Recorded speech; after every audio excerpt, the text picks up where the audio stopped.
We got an intro and everything, man. Yeah, it's fancy. Yeah, it's legit. I'm trying to up my game a little bit. You know, when I have guys like you in here, I gotta be a little more impressive. You know, I can't just kind of barely get through it. That's nice. That's Yes, nice. yes, it's not too bad. Not too bad. Not too bad. Well, here we are. This is my official, unofficial episode, like number 25. Like, I've done 25 of these so far, and we're gonna keep rolling. So, it's like a special anniversary. Yeah. So why not have you in, right? Why not? This is your third time to sit down here with me. So I appreciate it. Yeah. All right. So everybody watching out there today, this is Conrad Jackson, and he is joining me today.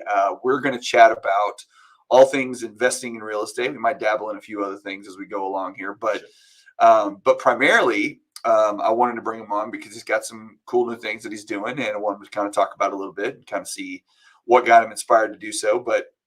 So Conrad is he's a realtor, he's an investor, he's a builder, he's a landlord, he's a developer, like pretty much runs all the gamut of things.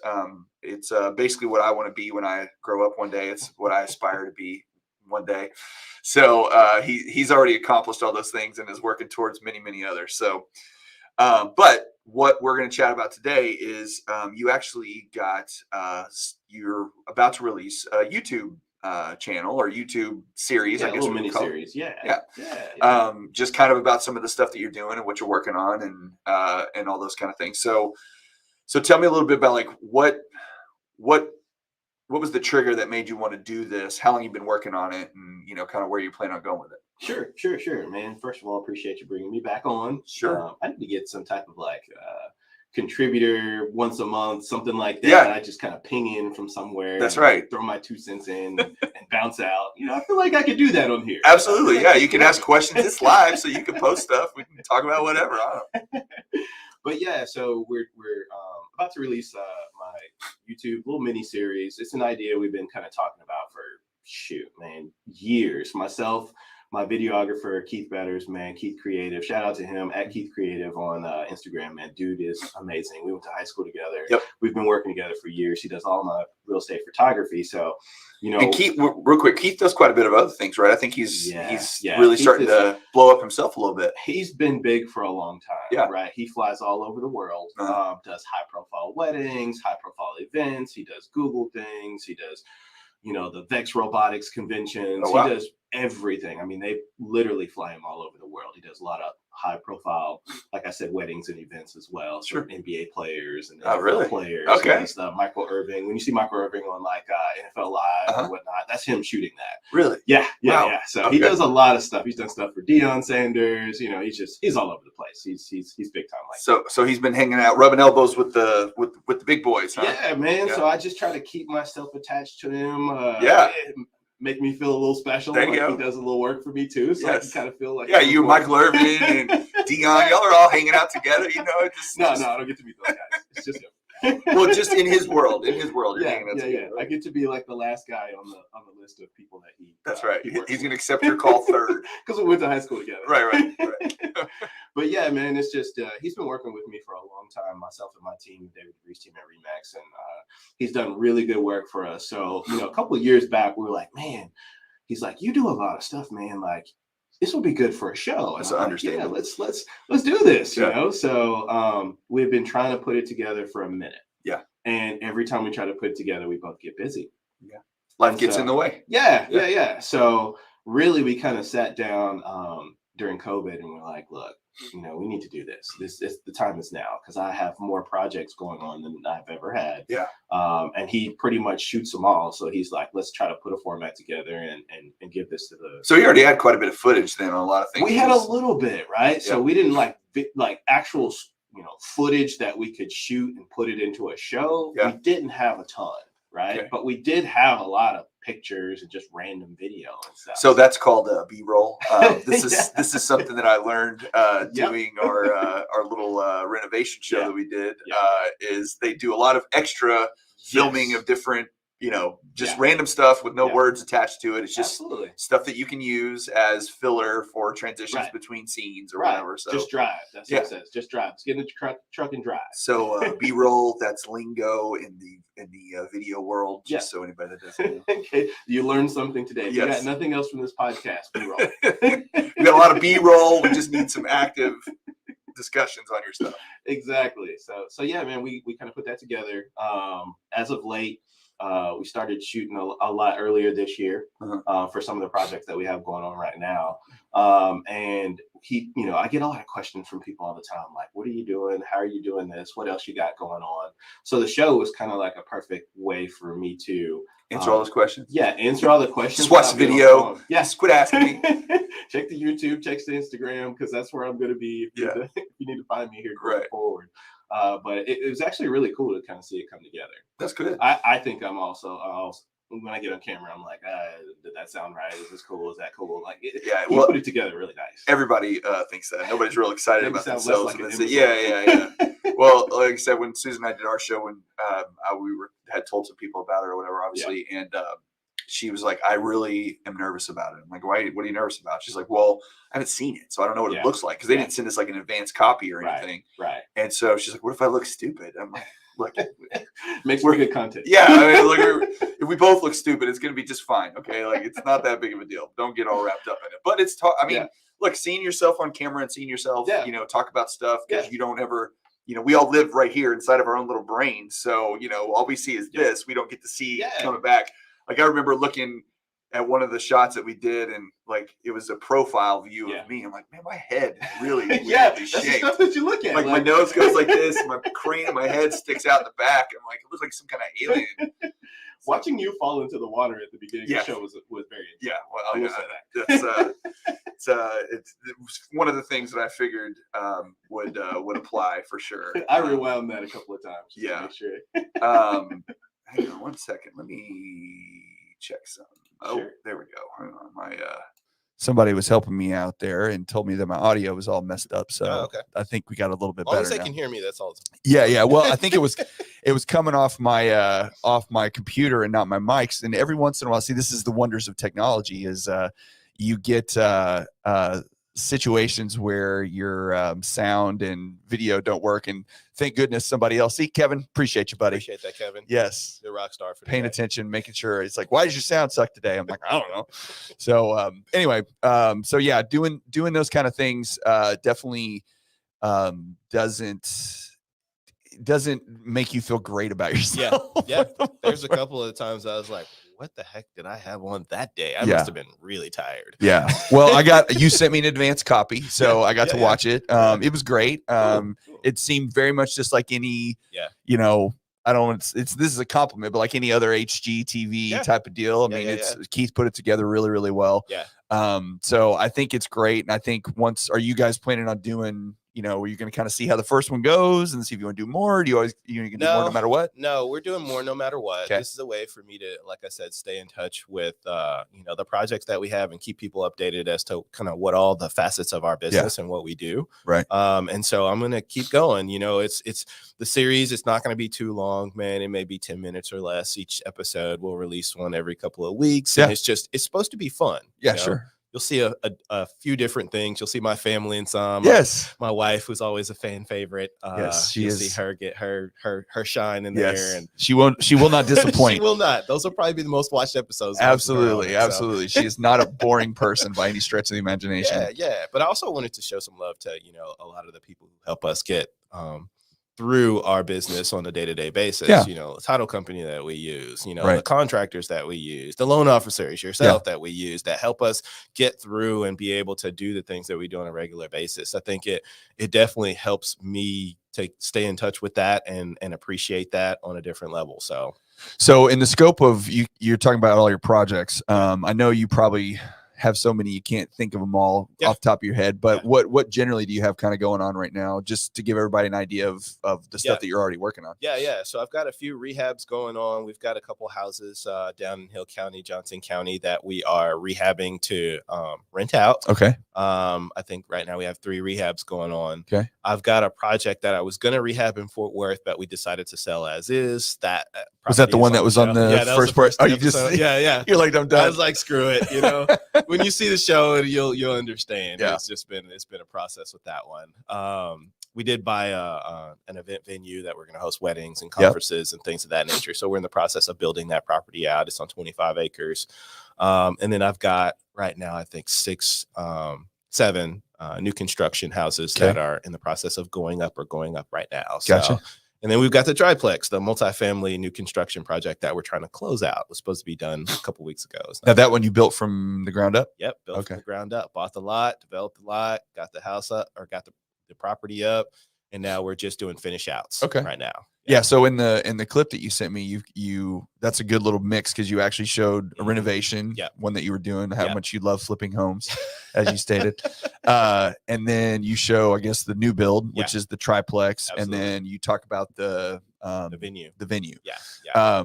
So whenever so the venue's one that's a little, I mean, it's not out of your scope because it's still land development and facility of building or whatever, but it's also you're going to do something with it after you're done, which is another business venture that you're getting into. Absolutely. So what inspired you to just get bored one day? Like, I need another thing. I don't have enough things. I feel like I have a problem. And sometimes people bring me things and I'm like, man, I could make money from that. That's a fantastic deal, you know? And I put it together and then I buy it. I'm like, okay, now what? So no, man, I got that deal brought to me by an agent in our office. I had kind of been talking to him in passing and I said, man, he was telling me about this wonderful property he got on 40 acres. I said, if you ever have anything else like that, man, bring it to me first. I want to take a look at it. I've been looking for stuff like that. Yeah. And so he did. He found this. It was like 25 acres. And when you put it out there, it's coming. Yeah. And so it was literally like less than 30 days later. He's like, if you want this. So I went out there thinking Airbnb, throw some cabins or something like that on there. And it just screamed venue when I drove up on the road. And you'll see from the show, like it shows aerial shots. Matter of fact, those aerial shots, there's stuff back there I didn't even know was back there. I saw this, the preview of the show. He says 25 acres? It's 25 acres, just south of Hillsboro. Yeah, it's a place called Abbott, Texas, man. So it's real close to Lake Aquila. Okay. So if you're familiar with Hill County, you kind of know that's one of the bigger lakes out there. And yeah, that's how it kind of came about. We purchased it. I approached some family members about doing it as a family deal, and some came in, some dropped out, and then I approached 2 of my childhood best friends and said, hey, you guys been asking me for stuff, like here's a deal we could do together.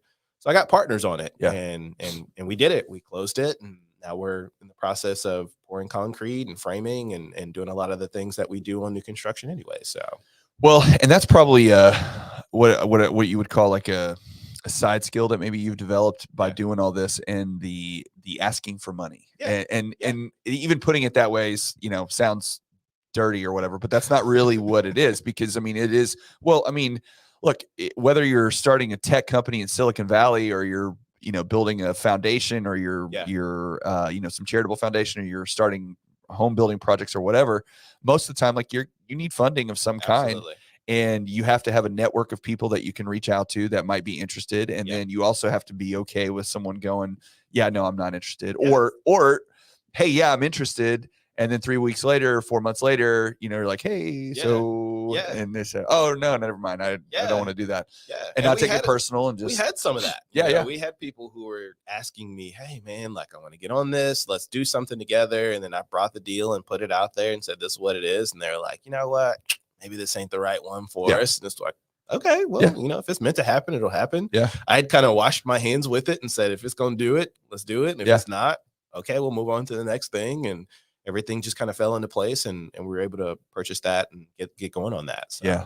So another thing that you're doing that you just kind of started, I know you've been doing it kind of on the side a little bit, but you have an investment group that you're kind of starting up, right? Yeah. So a Facebook group is basically for new or, not crazy seasoned investors, people who are just getting into it. They've barely got their feet wet, or they're trying to get their feet wet. Or they're interested in figuring it out. Yeah.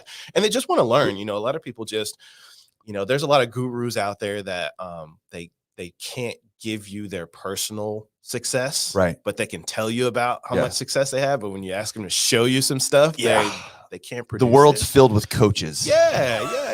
There's all these experts. Everybody's a coach. It's cool to be expert. Yeah. So I wanted to do that for people who, again, since I have multifacets of our, different phases of our business, I want to make sure that people could reach me in one location. And Right. it kind of helps me, because I can say something that probably 6 people have questions on, Right. and then I can put it in that group chat or that Facebook group, and everybody can get their questions asked or start other questions off of that. Right. Get more detailed answers than what they thought they would get if just on the one-on-one. But you're doing some in-person stuff too, though, right? Or have you started that yet, or that's just kind of in the works? So the in-person comes and stems from my current clients and people in that group who want to take action. Okay.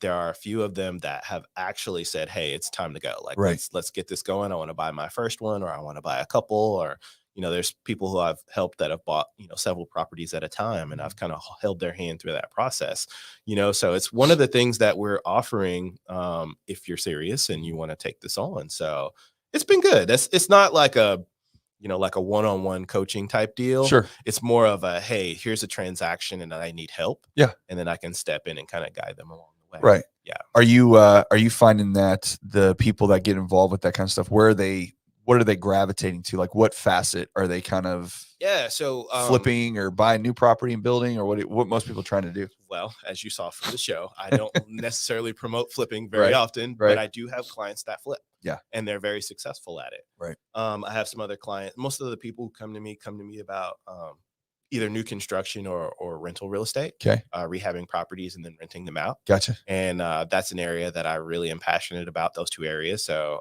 I've been helping guide them along the way. So a lot of the notes and things are geared towards rentals or new construction. So I know you hate flipping for sure, but yeah. I think that probably has more to do with just the pain in the butt nature of doing it, right? Yeah. It's a job for me. Sure. It's just another job. I don't need another job. But between like flipping and long-term rentals, Mm-hmm. short-term rentals, new construction, yeah. If you were gonna, in your head, to somebody who was a new investor starting off, like it's like, okay, look, if I was going to do stuff, I would do it in this order. Yeah. If you want to try a little bit of everything and get what's kind of what's the best path in your opinion, not just how to learn to do it, but also like gives you the quickest return on your investment, but then also can kind of push you in that direction. Sure. So I run more towards on a preference of rental real estate, rehabbing properties that, they need, work, right. And turning around and trying to get that long-term cash flow, just because in the markets like we are in DFW or where we live, your appreciations can go up a lot of times faster than what you can just pull out of a flip. Right. And so for me, it's like I can hold the asset, my net worth go up if I rehab it right. And then I can turn around and turn that into another property, which now turns into more cash flow coming in, which I can use that cash flow or that double appreciation to turn around and get into a flip if I need a lump sum of money. Right. And then once you've mastered the rental side, then go to and dabble in probably the flipping or the new construction. They're not the same thing, but they're kind of the same. Right. Because you're doing a lot of the same stuff. It's just the only thing is the new construction takes longer typically. Right. Because you're going ground up with a fresh set of plans as opposed to trying to reconfigure a house that's already there, built. Has a footprint. Yeah. But each process you have to go through permitting and you have to go through contractors, and it's time consuming. Yeah. And so the flipping, I think, is a little bit more risky because of the unknown of what's there already. Right. Whereas new construction, if you can find a deal good enough, hey, this is, you're supposed to know, as you'll see in the episode. You feel a little bit better, like, hey, I'm pretty sure if I buy this, I can put this here. Right.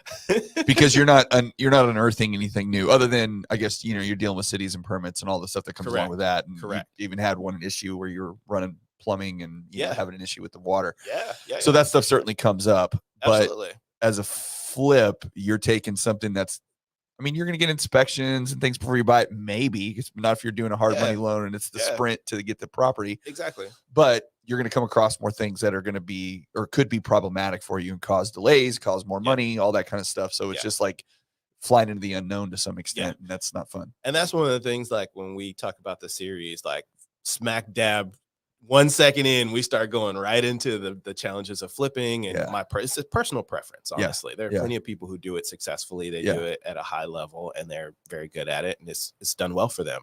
But I'm not one of those people. Well, and I think too, when you said initially about doing, a small rehab on a long-term rental and then building your portfolio and building your wealth from there, I think anybody that's not that familiar with real estate investing would not fully understand that.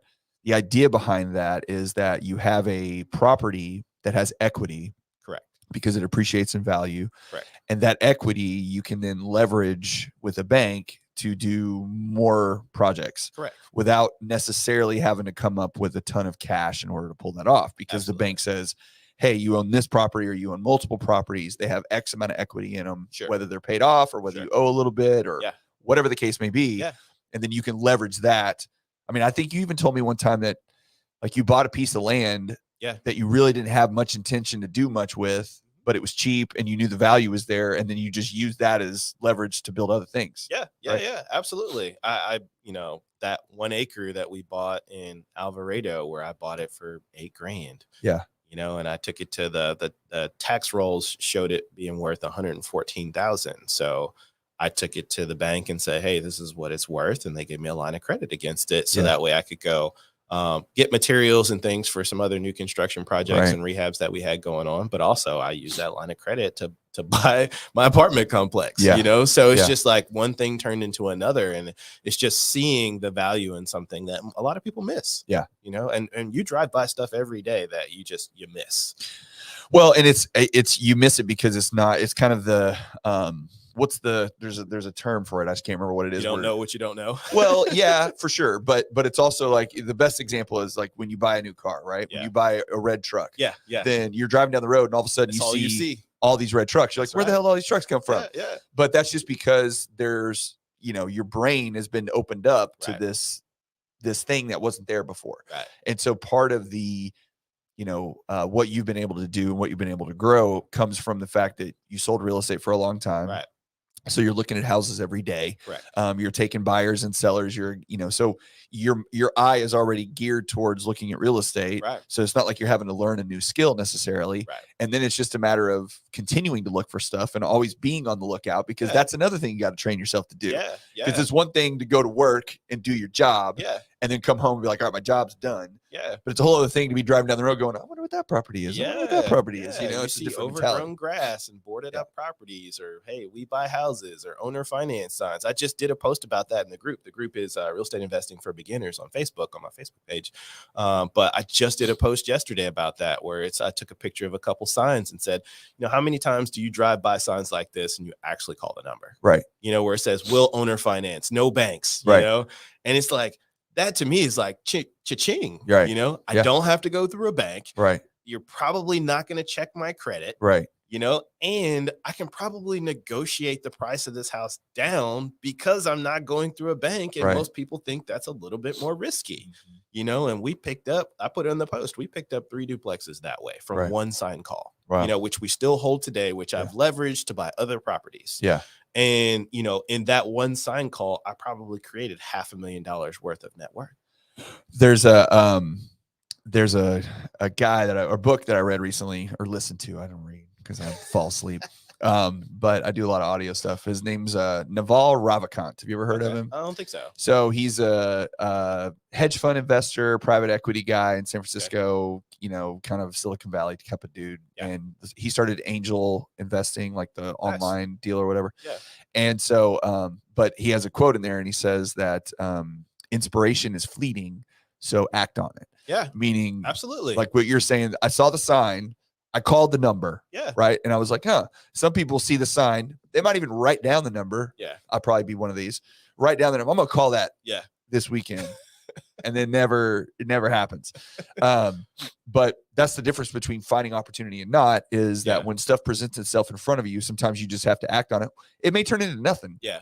Nothing may come of it, but you never know what one phone call or one action will lead to. Absolutely. Especially if that's something in your brain that you're like, man, I really want to check this out and see what I can see what I can find out. Right. Yeah, for sure. It drives my wife crazy because we'll be, headed to a game or something.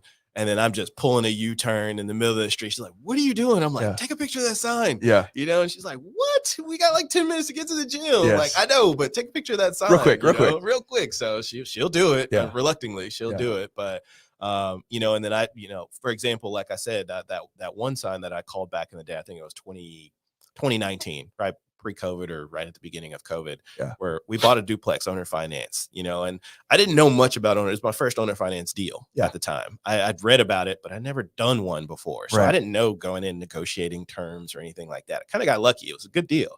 Bought the duplex, got somebody in it. Boom. Now it's rented and we're making money.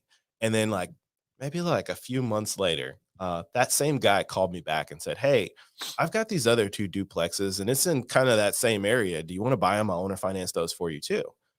And he called me and I actually tried to turn it down because I was like, man, you know, I don't have enough money for what you're asking for. And he just kept lowering the price to get me to take him. Kept lowering it. And finally he got to the number that I needed it to be, which was like $5,000 a duplex down payment. And I bought those suckers and he was just tired of being a landlord. He just wanted to be the bank and he knew that I could handle it. Well, I think we're in this weird place in the real estate market in general, where you have a lot of, I guess we call them boomers, right? A certain generation that owns a good chunk of real estate. Now it's shifting over to, you know, large entities and hedge funds and all that stuff. But there's still a lot of privately owned properties that individuals have owned for a long time and rented out. Whatever. And those people are getting to an age where they don't want to jack with it anymore. They don't want to mess with it. And to just the owner finance piece, the reason why, because some people say, well, why would somebody want to finance for me? Well, the reason why is because they want a steady stream of income.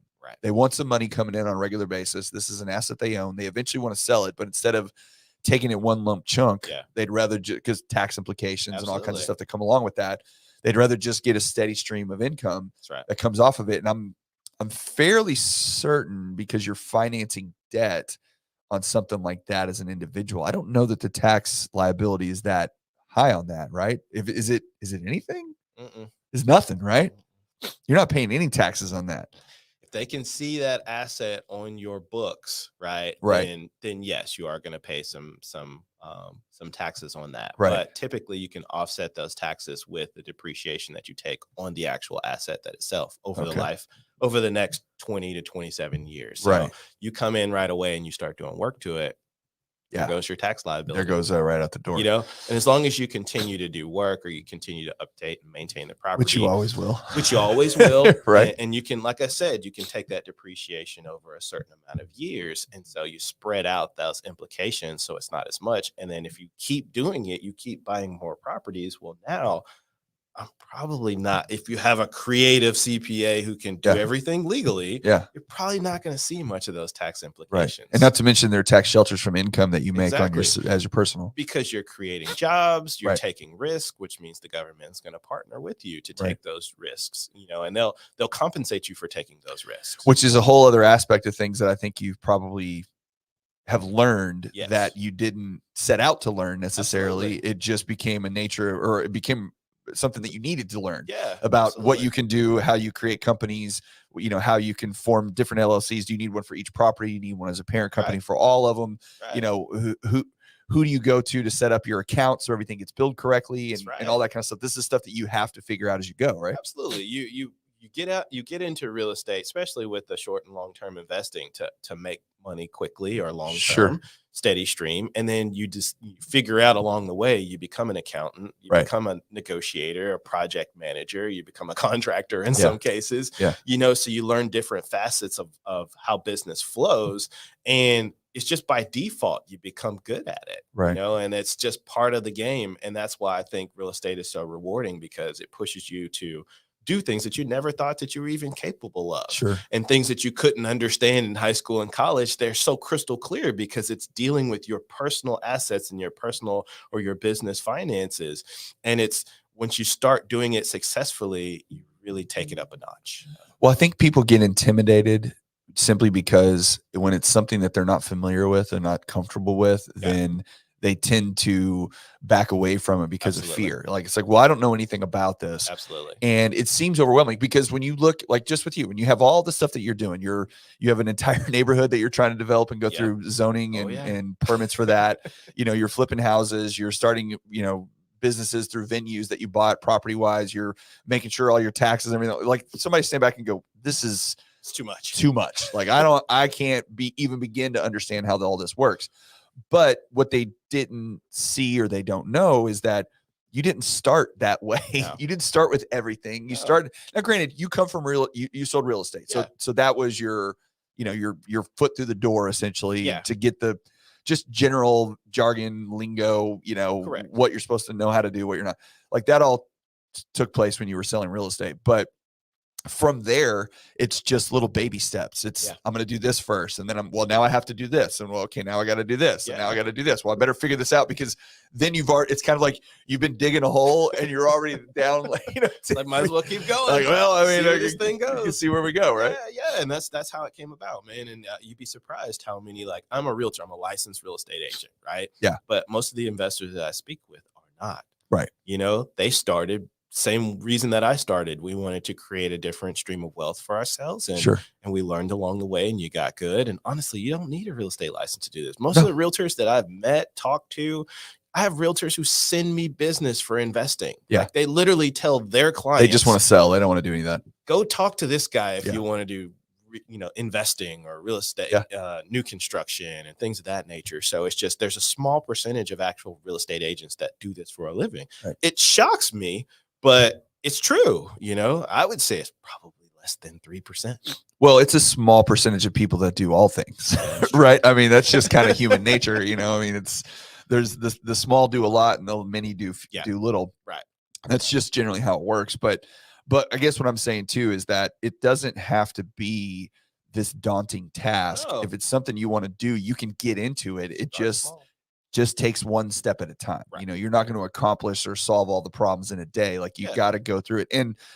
And the action, doing something, actually breeds the learning. Absolutely. Because like we said, once you start one thing, then you got to do the next thing. And then you got to do the next thing. And you've already done 2 or 3 things already before. So now you can't, unless you just want to throw all that in the trash and go back, you got to keep going forward. Yeah. Typically you see progress especially if you start small. Like our first property that we took on, it took me months to get the first, apartment, which it was a duplex. It took me months to get the first unit ready. Yeah. And then when it was done, it was a lot of work, but when it was done, it's like, wow, I did that. I did it. Yeah. So then it was like, I didn't die. I didn't die. Let's get the second side going. And then you got the second side going. Then you bought another one. And then 1 turned into 3, and 3 turned into 10, and 10 turned into 20. And it's like, how did we get here? It's all the same stuff over and over. It's different places. It's different people, but it's the same stuff. Well, it's crazy. I read something the other day. It was like 95% of all the millionaires in the United States, the vast majority of their wealth is built through real estate. Yeah. Like that's where most of it comes from. That's where the key is, man. It's real estate. You saw the guy from, what brokerage did he have? It was a crypto brokerage, and it went down recently. Oh, FTX? Yeah, that guy? FTX. Yeah. It was painful. Think if he had put some of that wealth into real estate. A few properties, it wouldn't be quite as bad. It wouldn't be as bad. I still got the real estate. I can sell this off. I'm good, as opposed to losing half of his wealth or over half of his wealth overnight. It's pretty much all of it, sir. Or at least that's what they say. Yeah. I mean, he was on the American Airlines arena for the Miami Heat. They took his name off that sucker too. It's like, what if you'd invested that in the actual properties? Yeah. And you'd have been a little bit more diversified, and you'd been able to keep a lot of that wealth. Yeah. Well, it's tough. Again, I think there's the barrier to entry for people is mostly fear, because it's just something they're not familiar with and they think it's hard. But just to give an idea, like, let's say that you were starting with something relatively simple. Okay, you were going to start with you're going to rehab a home that you're going to get rented out, right? It's going to be a long-term rental. So I know it depends on the size of the property, but just reasonable. What would you say to someone's like, you need to have this much money.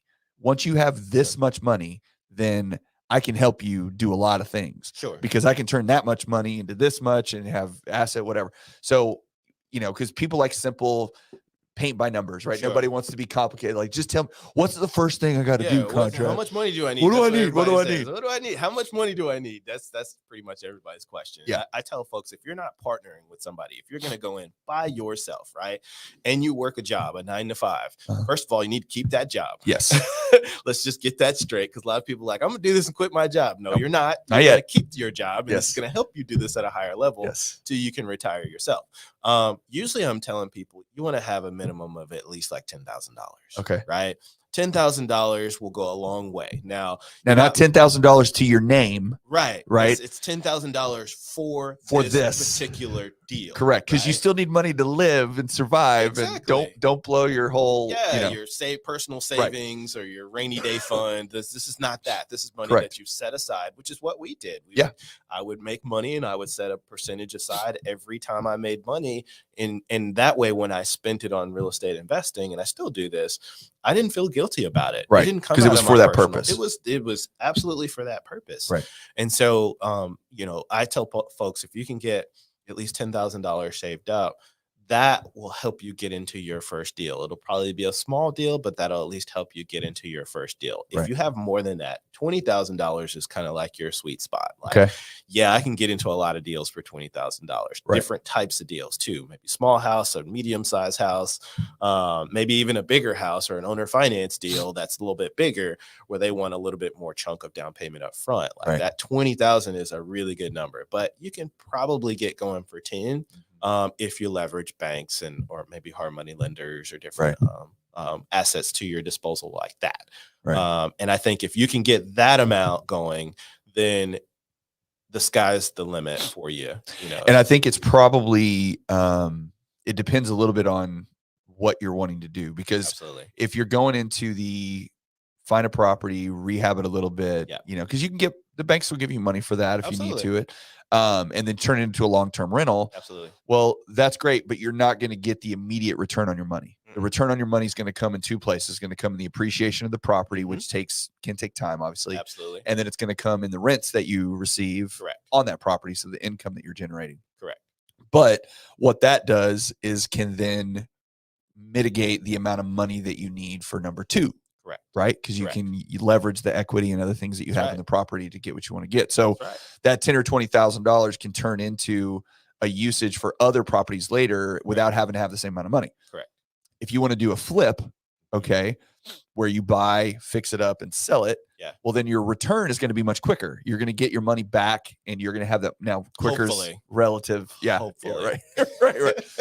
I mean, you got to sell it and the risk to that is the return is quicker usually, or should be, issues notwithstanding. But the problem is that money comes at a cost, because now if you sell that asset, you don't have it. So now you have to use that cash again to go do your next thing.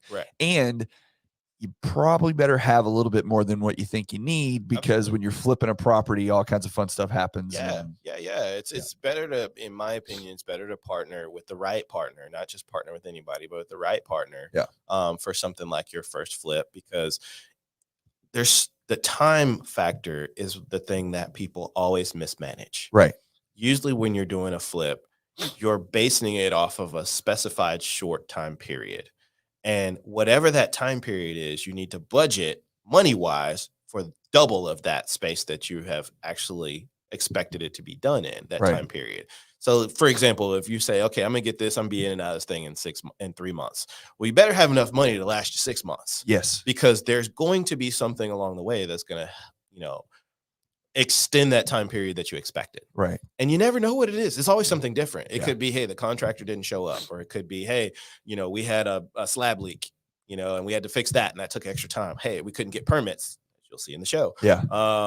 So there's different things that come that, you want to make sure that you have budgeted money-wise for the extra time. Time is always working against you from the minute that you get that property, because time's money. You're spending money, you're paying mortgages, you're paying taxes, you're paying insurance, all the stuff.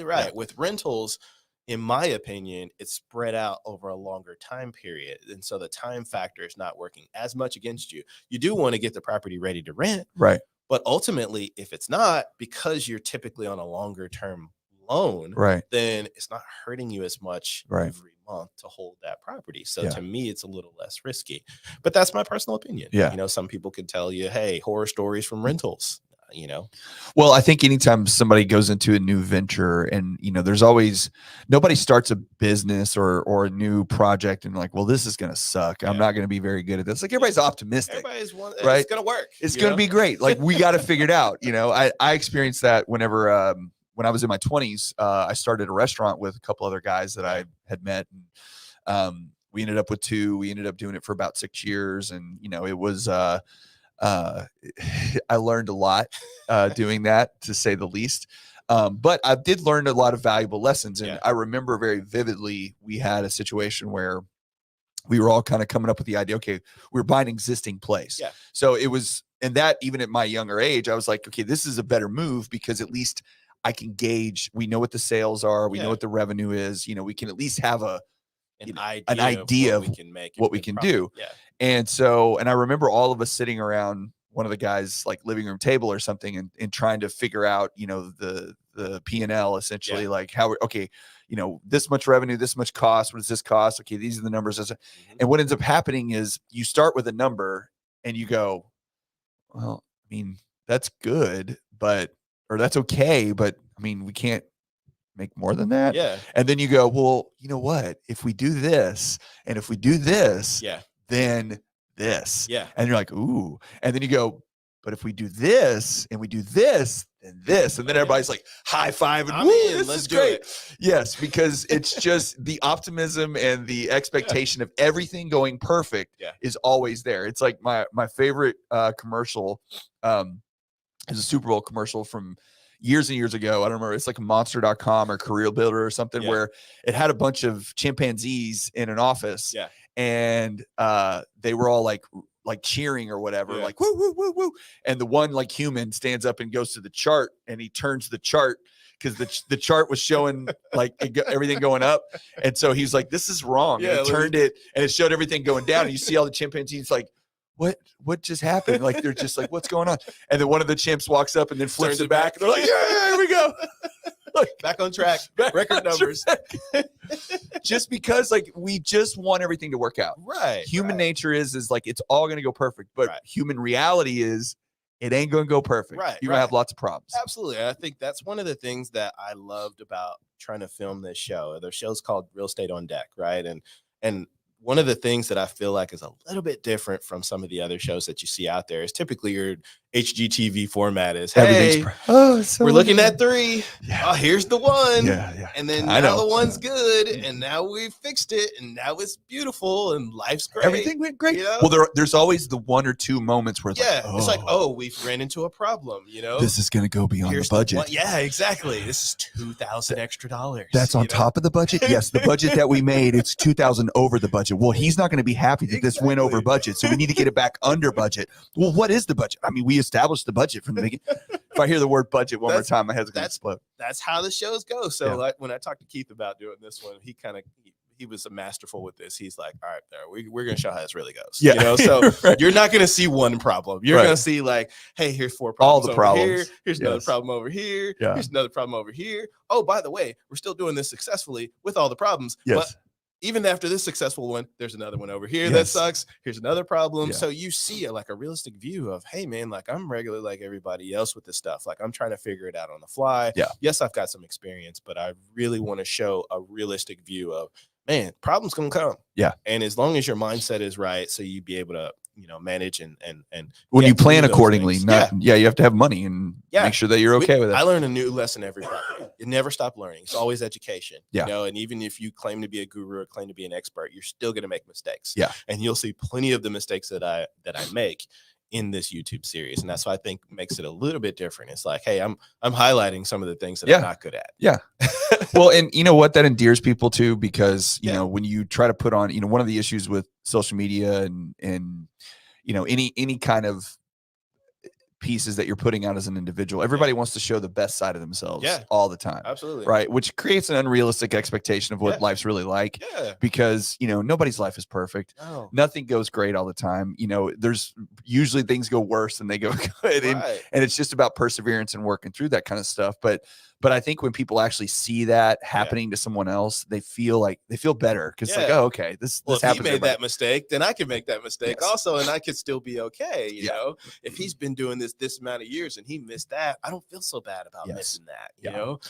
Yeah, it's a difficult thing for people to feel comfortable with, and that's why we talked in the beginning about seeing yourself on camera and all that kind of stuff. But it's also just being okay with the fact that you can mess up, you look kind of goofy. Because I will tell you, after doing these things for so long, like I'm over it now. Yeah, Like it doesn't, it is what it is. yeah, Who it doesn't cares? really matter if like today I sound like I have a cold because I haven't had one for like a month and I keep coughing and sniffing every 5 seconds like I'm doing rails or something. But it ain't gonna be perfect. That's okay. No. I'm comfortable in my own skin, as are you. So it's like, let people see what it really looks like. That's what I wanted to show. So a lot of the stuff that you do is in smaller towns, like Itasca. Not that Hillsboro is a small town; it's not big, but it's also not a tiny town either. But Abbott, and the other places. So why do you tend to gravitate to, let's put it that way, those smaller areas? And then what kind of challenges do those present for you and advantages? Yeah. So ultimately for me,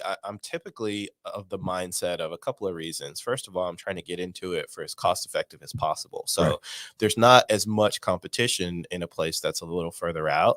So I always try to go where there's less competition as long as the value is there. And then on the second thing, it's like I'm trying to stay a couple towns ahead of the competition of where everything's going. These days, the metropolitan areas, everybody's there. Everybody's trying to win. The numbers are smaller. The margins are smaller. So if I can get ahead of where it's going, by the time I finish what I'm doing there, stuff has already gotten to me. And now I'm getting to where the market is taking the property, as opposed to where, right now in like the metropolitan DFW area, it's already kind of priced out. I'm not priced out there. I can get there at affordable rate and know that stuff is still coming my way. And then when it gets there, I can leverage that appreciation to go somewhere else or do more things in that area.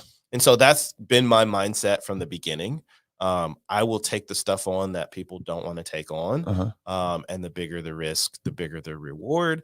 I'm comfortable a little bit more now. I wasn't like that at the beginning, but as you do one, you get a little bit more confident in your abilities. And as you go forward, you start to learn, okay, people are going here. The trend is here. You start to see roads and things get put in. You start to see buildings pop up in stores and, signs going up saying, hey, you see schools being built. It's like, okay, well, maybe I should focus on this area. Maybe this is something that you spend enough time there, you start seeing these things pop up. Yeah, it's just like anything else. At one point, Mansfield was in the boonies. Sure. Now look at it. Now it's not.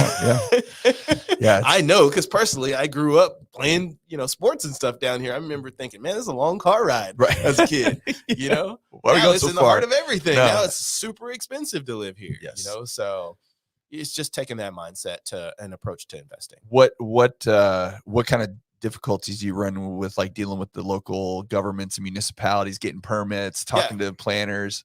Life moves a little slower in those smaller towns, so it's usually one guy as opposed to a department that you're dealing with. And if you're not on that guy's good side, he can make sure that your project is a nightmare. He can slow it down significantly enough to where you can't make the money that you thought you were going to make on time. So there's challenges there. There's challenges with infrastructure. I've run into numerous survey issues, lot line utility issues, to where you thought something was there and then it's not. When you get ready to build, hey, it's not. And and they're like, well, sorry, buddy. Sorry, missed it. Or we approved it, but he didn't get the chance to see it before we approved it. So sorry, it is what it is. So there's an aspect of that's in investing, but that's one of those things, one of those challenges that you figure out how to overcome. I've been hit with some significant challenges as of in the last 6 months, and ultimately we've been able to figure it out. Every single time we've been able to figure it out, and it didn't take a Mack truck load of cash to figure these things out. Well, too, you're not on every the development's a little different, but for the most part, you're aiming small. And you're missing small if you miss. So it's not like you're trying to build a $5 million project and then you have a $350,000 issue. I mean, you kind of are. You got the development thing going on. It's like episode 7. By the way, we keep talking about this. So Conrad and a few other partners, they bought some land in Hillsboro. And they're actually building neighborhoods, a couple of neighborhoods. Whole subdivision. So should be interesting. So I have a question that I think a lot of people would want to know too. Because I wonder myself. I mean, I kind of know, but why is affordable housing so incredibly hard to build? Why can't we build homes for people in the $200,000 to $250,000 range en masse? Like, why? I mean, there's obviously the one-offs here and there, but if DR Horton or Legacy Homes come into my neighborhood, they're building $400,000 and $500,000 homes. Correct. They're not building $250,000 houses where the first time home buyer can go in and purchase and start their portfolio. I mean, if you want to buy a house and you want to live anywhere close to civilization, you're paying $400,000. So from a builder and developer's point of view, why is that so difficult? And are there ways that is there ways that can be, or things that can be fixed in order to make that problem go away? I know it's not anything you and I can control, but yeah. I'll just flat out tell you, man, it's expensive to build homes, right? A lot of the expense comes in the dirt. Okay. So it starts there. If your dirt, which you're buying, is in a popular area, it's usually very pricey. Right. You know, we had 10 acres for sale down the street from where we live in the county of Mansfield. I think it was $10 million. Wow. You know? Wow. 10 acres. That's crazy. You know, so if you're spending that much money for the dirt, well, typically you don't want a high percentage of your build tied up in dirt. Mm-hmm. So you have to build a more expensive product in order to offset the cost that you paid just to get the land. Wow. So from the jump, you're already building $500,000, $700,000 houses if you're in those type of areas, right. Which is why you have to go further out to get the dirt cheaper. Mm-hmm. And then when you get the dirt cheaper, you can build a little bit more of an affordable home product. Now with the economy as of late, we have material supply and supply chain issues. Right. And so to get in mass and bulk, you have to pay extra. You either got to pay double the freight to get it here, or you got to hire somebody to go down and drive and pick it up. Well, that's costing you extra. Well, the builder can't take that cost on. They've got to pass that on to the consumer through the form of pricing. Okay. So at the end of the day, most of the production builders, the volume builders, have numbers set from corporate that they need to make on these development projects. And they have targets they have to hit. They have to hit these targets. Right. Okay. So after all those inflated land costs and labor costs and material costs, they still have to hit their number. Mm-hmm. And so the only way to do that is to build a bigger, badder, more expensive product. Right. So building the $100,000 house when labor is, 30% higher than it was 3 years ago is just not feasible. Right. A builder will literally be building houses for free or in the negative, and then they won't be building for very long.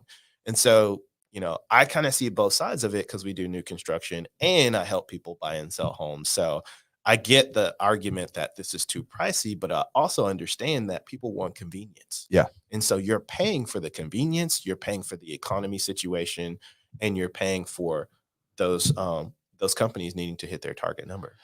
Is there a way? I mean, obviously one of the answers is you just got to live further away if you want to get a cheaper house, which I get, and it sucks. But is there any way to take Fort Worth and Dallas and Arlington and Mansfield and try to build homes in those areas that are affordable? Or is it just impossible? The city tries to do a good job of helping you get incentives. Like even the neighborhood that we're getting, we're trying to keep the cost controlled, but we're in what they call an opportunity zone, right? So the opportunity zone is a zone, it's a specific parcel or area in town or out of town where the city wants development. And so for developing, coming in and making that area nicer with new construction, they'll give you breaks or waive permits. Okay.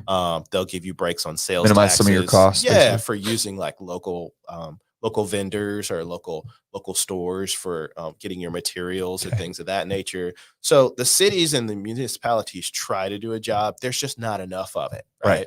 Especially when the market is good. People don't want to be donating their land for opportunity zones, and people want to get the most out of their assets. So it's tough. It's tough when everything's rising. That also passes through to the people who are performing this new construction development. And so it's not like, hey, they're trying to be building. It's like gas. The guys at the gas stations make more money when the gas is cheaper. Right. Yeah. Well, builders typically make more money when prices are lower because everybody's buying. Because you have more people buying. But raising those prices are typically to hit the quota that they need and still be able to be profitable going forward so they can keep building. So I get frustrated by this stuff simply because, I look at, I'll use Mansfield as an example just because I see it every day. But, and I don't, I may have some of these facts incorrect, so I'll say that right away. Put that out there. But from my understanding, the amount of money that was given to, say, the Dallas Stars to build the Star Center that we have over there by the field house on 287, and even Big League Dreams, right? We created city subsidies basically for these entities to come in. We built it. We technically own it, but they have a management agreement that they run it for 50 years or what. I mean, it's something ridiculous. So essentially the city funded it with our taxpayer dollars. It was built. We paid a management company to come in and run it, and the city doesn't even really earn any revenue off of it, other than, I don't even think they get tax revenue off of it. Maybe. Again, not all my facts are correct. I could be wrong. So with that being said, what frustrates me is I go, okay, well, if we can do that for an ice skating arena in our town that sits on whatever it is, 5 or 6 acres of land, 10 acres of land. I mean, why couldn't we do that for, a property, I mean, or housing to build new homes for people that come in and. Yeah. And I think a lot of that stems from who's in those positions to make those decisions as well. So if you are not vetting the people who are in those positions, typically you're gonna get in a situation where what's going on is going to keep going on.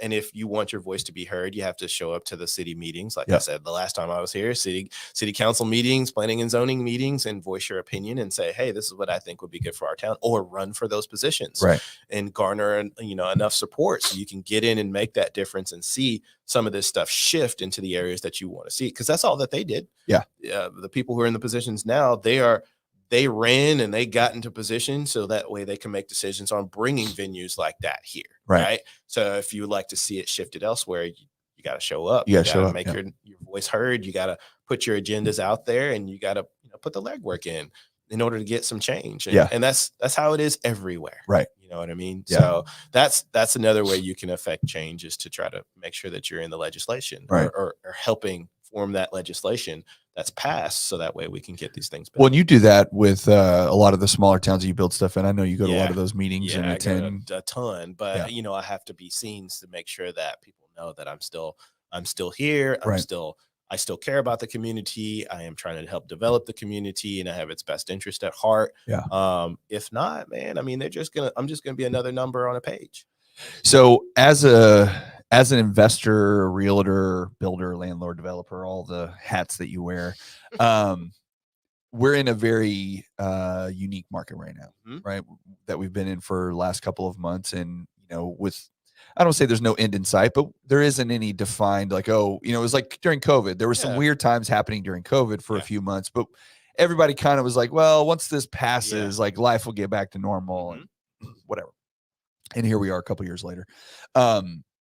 So what are you looking at as far as an investor? This time, is there opportunity? Is it stay out of the market? Is it, and what are other investors doing? And then because of that, and what they're seeing, the people that have the money that are putting into the market or choosing not to, then if you're buying or selling, or you want to own a home just to live in because you've been renting your whole life, like what would you tell people right now, to prepare themselves for this market, or what they should take advantage of or not? I think if you're looking for your primary residence, and you've been looking, now is one of the best times that you could have ever had. Why is that? Because in the last decade, our market has been going up, up, up, up, up. Right. And right now, since the interest rates are higher, the inventory is sitting on the market longer. So now as a buyer, you have options. Okay. And yes, the rate's a little higher, but ultimately, before you were taking any house you can get, now you can actually choose your house. Now you can go to a builder and say, I want to build this from the ground up, and know that, okay, well, I'm going to get what I want, and he's not going to raise the price $30,000 on me tomorrow. It's a really good time for a buyer to be out in the market. Same way on the investing side. I do hear a lot of people who are cashing out of their current investments, and that's okay if you're trying to be liquid to take on a bigger opportunity. But ultimately, if you're sitting on the sidelines waiting for things to get better, this is the time that investors dream of, where there's less competition, more inventory, and fear and uncertainty in the market. This is where fortunes are made, especially in real estate. And so if you've got the confidence in yourself and your abilities of your team to get out there and get something, now is the time. There are probably 40 deals that come across my desk every day that have equity, that have margins. Right. You know, and they're decent deals. Right. Before, in the last 2 years, you might find 2 right. in that same amount of emails that Right. come through. Wholesalers are dropping prices like crazy because they're scared of losing their deal that they have under contract, you know? So there's opportunities left and right if you're willing to take on that challenge. Right. It's just most people, the fear and uncertainty keeps them on the sidelines. And that's what I try to help people understand in my real estate group on Facebook. That's what this show is going to try to touch on. It's like, dude, now's the time. Yeah. When everybody's scared, it's not time for you to, you know, tuck and run. Yeah. Like, it's get out there, jump out there, because it's going to turn just like it turned again. Right.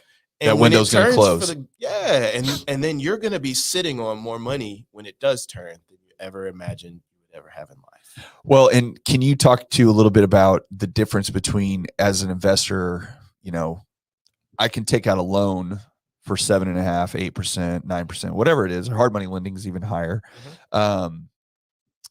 Or I can buy a house when rates are really low and I can pay $40,000, $50,000 over the list price and get it, but my rate's low. So from a cash flow perspective and what you can do with your money, which pool are you swimming in? So I'm in the higher rate pool, right? Yeah. So because to me, my philosophy on long-term investing is the rate doesn't matter as much. Right. Because as an investor who's going to continue to buy properties, typically I'm going to refinance multiple times on that same property over the course of 10 years. Right. Right. So the rate may be 7, as long as my analysis that I've run that shows that I'm going to make money through the rents, through my cash flow, and I know that the appreciation is going in an upward trend, which it typically has been in DFW. I don't care what the rate is. Right. If I can make the money on a 10% interest rate, right, I'm going to buy it. Right. You know, because I'm probably going to refinance it in 2 years, Right. 3 years, 5 years, and I'm going to pull that money back out and I'm going to start over. And as long as I'm renting it out, I have tenants in there paying the debt down for me. So it's not like I'm paying for that rate out of my own pocket. Right. That's what the analysis is for. That's why we have groups that you can learn how to run analysis. That's why we have TV shows that show you this is a good deal, this is a bad deal. Right. That's why we have books and publications and podcasts like this that try to help people get over that fear and uncertainty. Yeah. You know, everybody's been trained to low interest rate, safe. Yes. Play it safe. Right. And it's like, you're always going to get what you've always had if you always do what everybody else does. Yeah. Well, and that's the thing, is when you're headed in the same direction as everybody else, that's not where opportunity is found. No. Because everybody's looking for that opportunity. That's right. And like you said, as soon as rates get into the 5s or 4, or wherever again, we're almost at 8% to some. I mean, we had a couple good days recently, but even still, the market hasn't changed that much. Yeah. And even, 7 and 8%, the rate goes to 5, Yeah. and everybody's like, oh, thank goodness, there's no more 7 and 8. We're back. And then it all floods back in. Right. And now you've missed your opportunity where that sucker was sitting right there in front of your face and you didn't grab it. Yeah. It's like, grab it and take a hold of it, man. It'll change your life. It can. And the thing that's working against us as well is, and I was watching something yesterday, I don't remember, and a commercial for Open Door came on talking about buying your house. And you have large companies now that realize as well, because they have really deep pockets and they can do whatever they want. And there's been a lot of news like, oh, Zillow's losing their behind, and Redfin and all these other companies that bought up all these real estate or whatever. And that's true to some extent. What they're not telling you is that the amount of equity that they picked up by owning those assets and what they can leverage against that equity to do a lot of other things is actually helping them out quite a bit. And so when you see advertising for people and large companies wanting to buy your home to help you out, right? Yeah. They're basically saying, hey, we know you're distressed. We know that you'll sell it to us for whatever we want to offer you, because if you're trying to sell right now, if you are trying to sell your house today, it's not for fun. No. You're selling it because you have to, for whatever reason. You have a need. Yes. And so if that's the case and you haven't had any offers on your home for 30 or 60 days and you're starting to panic and you know you have to sell it, somebody's going to come along and offer you something. Absolutely. And you're probably going to take it. Absolutely. Right. Absolutely. So you want to be the person offering and not letting Open Door and Zillow and, capital or private equity companies buy up all the real estate so we become renters for the rest of our life. Exactly. That's the key, is understanding and seeing vision of what's coming before it actually happens. Right. That's real estate 101, man. You got to see what people miss. Yeah. And what I've really tried to do, especially in the last year or so, is just really try to educate the people who are in our circles and say, hey, look, there's opportunity there.